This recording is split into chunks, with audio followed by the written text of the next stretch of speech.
Hi, I'm Sonia Foloyan, and this is the Mind and Manna channel, the Mind and Manna channel. I'm Sonia Foloyan, and this channel is for women who are 55 years of age and older who wish to improve their finances and level up to a more intentional life of freedom, revolutionary West, and ease. And I really want to include that word revolutionary because what I do know is that for women, especially for Black women, the idea of taking time for self and resting is oftentimes a foreign concept. Um, Many of us have grown up with the idea of um, work to the exclusion of pretty much everything else.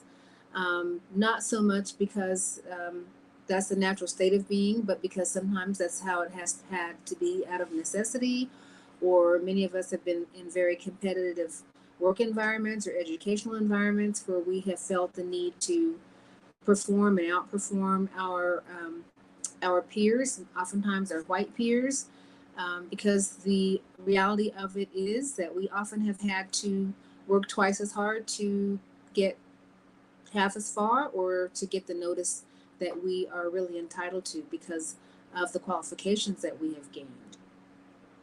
And I recently had the wonderful opportunity of spending some time with my daughter who came to visit me down here in Mexico.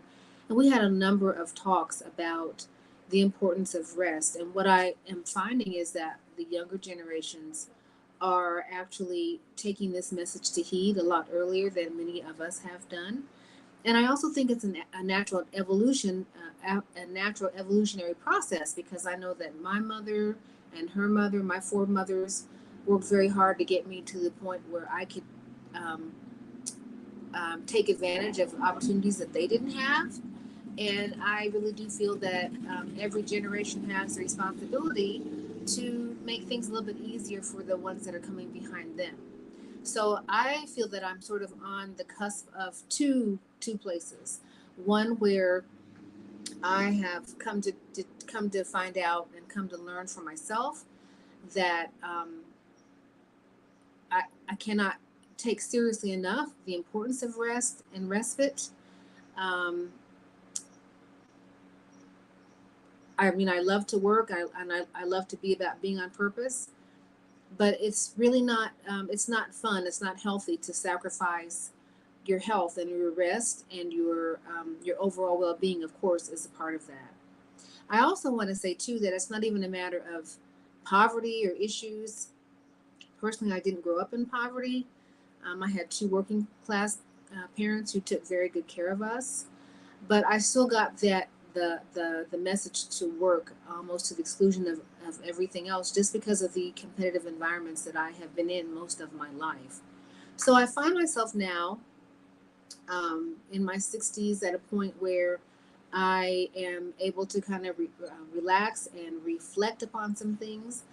But I have to say that the reason I have been able to, I think, reflect and get to this point is because I have been able to find times over the years to stop and pull myself away from the everyday noise and the stress and strain, which has given me time to relax and reflect, review my life and my choices and my opportunities. As an artist, I have always taken advantage of artist residencies, which has given me some time to reflect and to think about my work.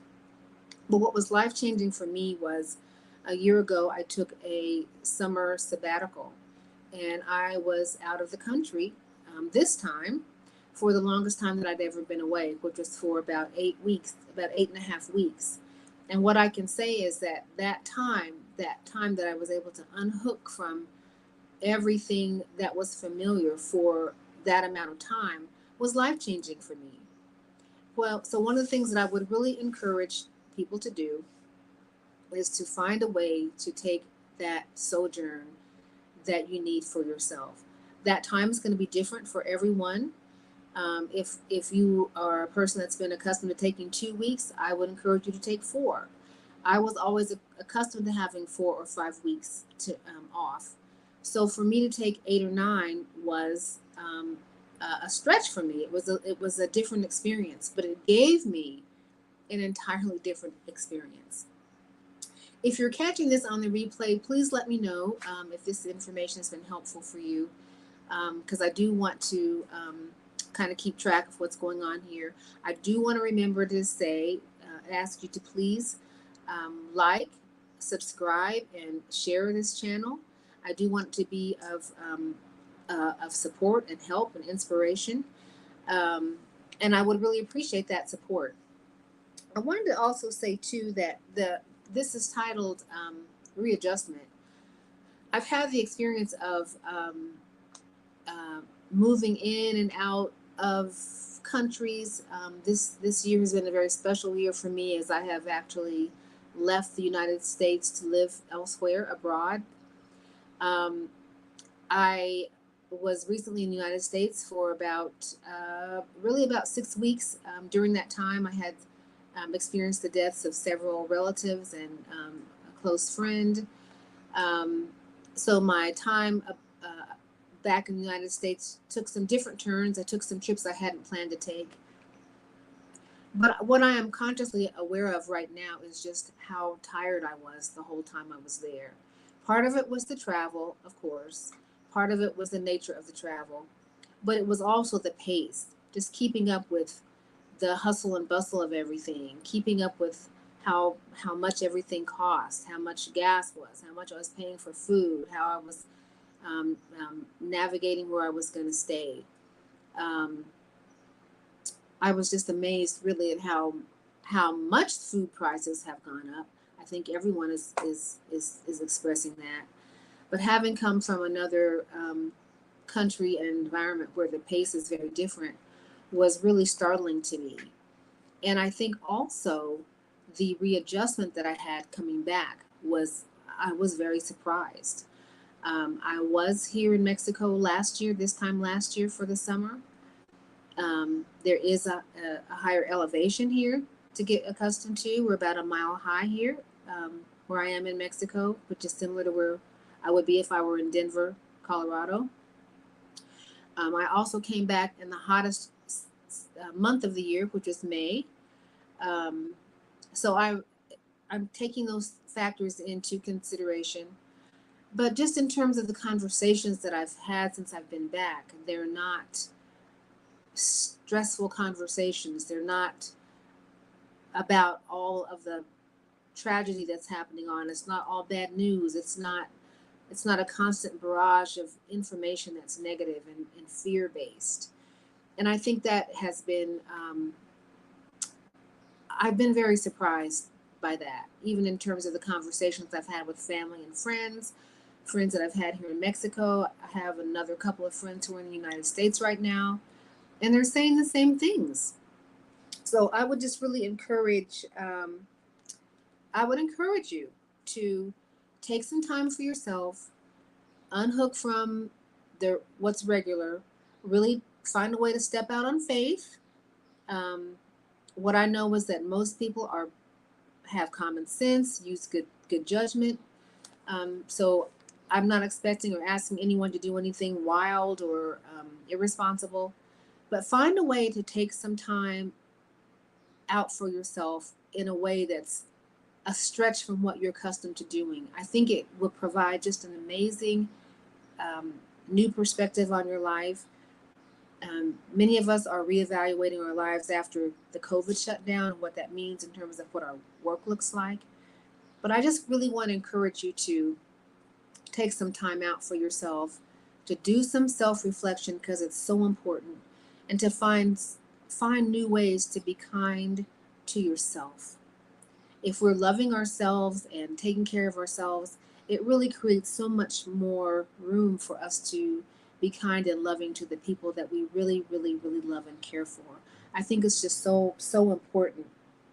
And I would also say that as you're thinking about your sojourn for yourself, to unplug and to get a new perspective, and maybe make some more decisions about where you want to be for the next part of your life, whether you want to continue to live in the United States, whether you want to live where you are, what kind of changes you want to make. I just really want to ask you to be kind to yourself. Your journey is like no one else's. Your decisions are yours and your family's alone to make. But be kind to yourself because the process is going to look different for every single one of us. I am giving myself a year to resettle where I am. In that time, I have um, I'm still shutting down and placing things in my from my old studio. I'm still in that um, paring down process. Let me tell you, it has been very, very painful.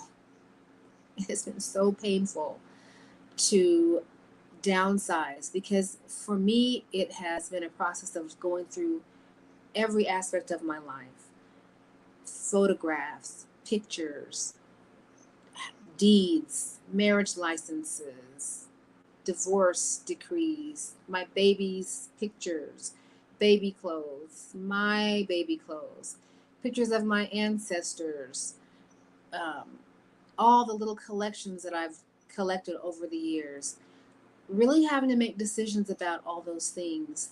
For me, the beautiful, perfect teacups that my mother gave me that were so special, all the flowers of my for my birthday, and um, all the special little things that you have to sift and sort through.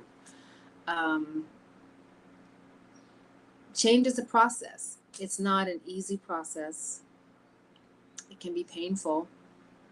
But in making those changes, I think for me, it has just opened up a way for new opportunities, new adventures, um, new ways to love, new ways to experience love, new ways to express love. I have so much more love in my heart now.